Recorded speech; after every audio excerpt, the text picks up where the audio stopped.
Legends never die when the world is calling you. Can you hear them screaming out your name? Legends never die, they become a part of you. तभी booby को एक हल्की सी light दिखाई देता है बहुत दूर से। तो तीनों परमैन जल्दी से उस लाइट की तरफ जाने लगता है। तीनों परमैन को काफ़ी ज़्यादा मुश्किल हो रहा था उस लाइट की तरफ जाने में। जब वो तीनों परमैन उस लाइट के सामने जाता है, नज़दीक जाता है, तो वो देखता है वो एक गुफा से निकल रहा था। तीनों उस गुफा के अंदर जाता है और वहाँ पर उन तीनों परमैन को रेस्क्यू टीम मिलता है। उन लोगों का भी हालत काफ़ी ज़्यादा बिगड़ गया था तूफान के वजह से। और अब हम मिस्सू को देखता है जो अनकॉन्शियस हालत में पड़ा हुआ था ठंड के कारण में। मिस्सू के ऊपर स्नो भी गिरा हुआ था। कुछ पलों के अंदर ही मिस्सू के ऊपर बर्फ़ के एक लेयर बन जाता है। मिस्सू अब लगभग पूरा बर्फ़ से ढक ही गया था, लेकिन तभी मिस्सू के आँख खुलता है। वो उसके आसपास में देखता है, वो किसी को भी देख नहीं पाता है। मिस्सू पहले थोड़ा सा डर जाता है, लेकिन वो ज़्यादा डरता भी नहीं है। मिस्सू पाकू पायान बूबी को आवाज़ देता है, लेकिन दूसरी तरफ से कोई रिस्पॉन्स नहीं आता है, इसलिए मिस्सू थोड़ा सा परेशान में भी था। मिस्सू एक छोटा से केव के पास जाता है, लेकिन वो केव बहुत ही ज़्यादा छोटा था। मिस्सू खुद ही ठीक से उस केव के अंदर जा नहीं पा रहा था। बाहर तो बहुत तेज तूफान हो रहा था और बहुत ज़्यादा ठंड भी था, इसलिए मित्सू अपने परमैन पावर की मदद से एक बाज मारता है उस छोटे से केव पर। लेकिन मित्सू कुछ ज़्यादा ही परमैन पावर यूज़ कर लेता है और ज़्यादा पावर की वजह से वहाँ की दरार टूट जाती है और वो केव बड़ा हो जाती है। वहाँ पर तो पूरा अंधेरा था। मित्सू केव के अंदर जाता है, लेकिन मिस्सू केव के अंदर जाते ही नीचे जो दरार था उस पर गिर जाता है और मिस्सू कुछ ज़्यादा ही अंदर चला जाता है।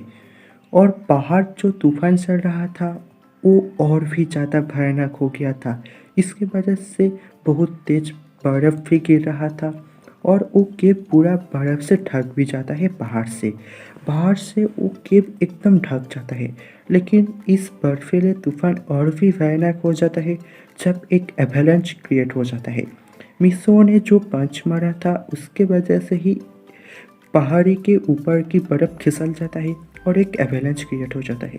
और देखते ही देखते वो एवलांच एक भयानक बड़ा रूप ले लेता है और बहुत खतरनाक भी हो जाता है। दूसरी तरफ बाकी सब परमैन जो है वो सभी लोगों को रेस्क्यू कर लेता है और तीनों में से 2 लोगों को भी ढूंढ कर बचा लेता है। बाकी सारे परमैन बहुत ढूंढने की कोशिश करते हैं तीसरे आदमी को, लेकिन बाकी सारे परमैन को वो तीसरे आदमी कहीं पर भी नहीं मिलता है।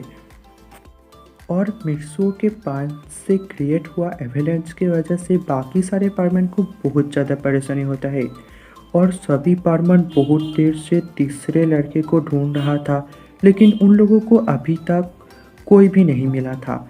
रात भी बहुत हो जाता है, इसलिए पायान ये सर्च मिशन रोकना चाहता था, लेकिन पाकू पायान की बात मानता नहीं है क्योंकि परमैन का कोई अता पता नहीं था।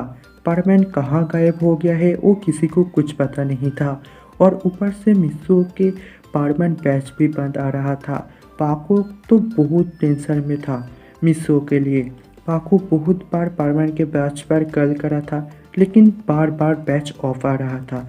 अब पाकू रोने लगता है। पाकू रोता हुआ बोलता है, मित्सू तुम ठीक हो ना? अच्छा पायान, उसे कुछ चोट तो नहीं आया है? वो उसे कुछ हुआ तो नहीं है? पायान और बूबी पाकू की बात सुनकर थोड़ा सा परेशान हो जाता है मिस्सू के लिए, लेकिन पायान और बूबी पाकू को शांत कराता है ये बोलकर कि वो मित्सू है परमैन नंबर 1, उसे कुछ नहीं होगा, उसके लिए तो एक मामूली सा तूफान ही है। इस जैसे मामूली सा तूफान में उसका कुछ नहीं होगा।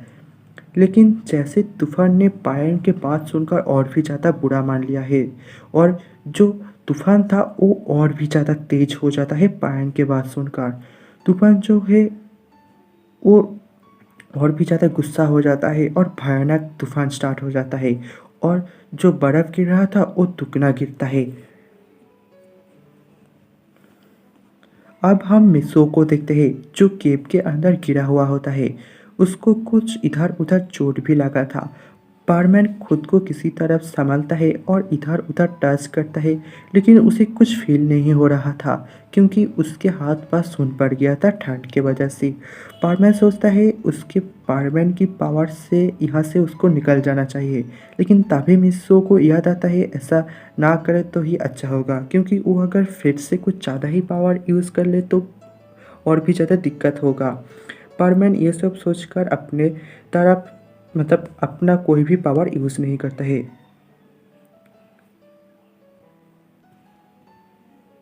परमैन फिर उठने की कोशिश करता है इधर उधर टच कर कर, लेकिन मिस्सू जैसे ही चलने जाता है तभी वो गिर जाता है, वो चल नहीं पाता है। क्योंकि मिस्सू की राइट पाँव तो टूट गया था, लेकिन उसे कुछ दर्द भी नहीं हो रहा था ठंड के वजह से। उसका पूरा पाँव तो सून पड़ गया था, इसलिए वो कोई भी दर्द महसूस ही नहीं कर पा रहा था। उसके पूरा पाँव तो सून पड़ गया था। मिस्सू फिर से खड़ा होता है और उसके ये याद आता है कि उसके पास एक टॉर्च है। मिस्सू टॉर्च को बाहर निकलता है और परमैन टॉर्च को ऑन करता है। मिस्सू दिखता है ये केव काफ़ी अंदर तक गया है। मिस्सू बहुत मुश्किल से आगे बढ़ता है धीरे धीरे। मिस्सू थोड़ा सा अंदर की ओर जाता है। मिस्सू सोचता है यहीं कहीं से शायद उसको बाहर जाने के रास्ते भी मिल जाएगा। मिस्सू को तो कुछ समझ नहीं आ ही नहीं रहा था कि यहाँ से वो कैसे बाहर निकले। मिस्सू धीरे धीरे और भी ज़्यादा अंदर जा रहा था केव की, लेकिन मिस्सू सोच रहा था उसे वापस जाना चाहिए। वो जिस तरफ से आया है उस तरफ से उसे लौट जाना चाहिए, क्योंकि मिस्सू को लग रहा था वो केव के और भी अंदर जा रहा था।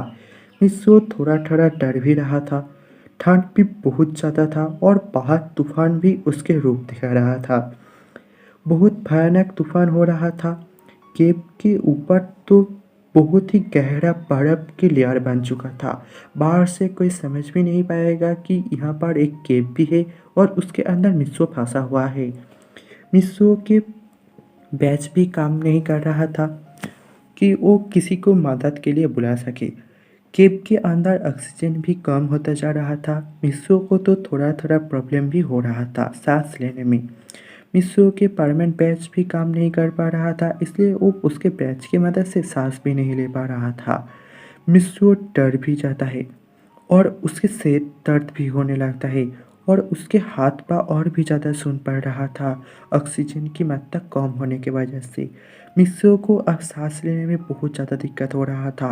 मिस्सू जल्दी जल्दी में पीछे की तरफ जाने लगता है जिस तरफ से वो आया था।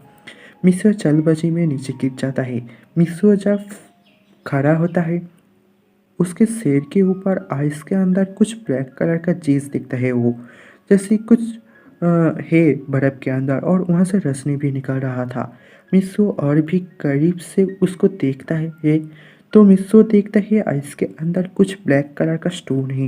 मिस्सू उस आइस को तोड़ने की कोशिश करता है कि उस आइस के अंदर है क्या और वो ब्लैक कलर का चीज़ क्या है। मिस्सू जब आइस को तोड़ता है तो वो आइस टूट जाता है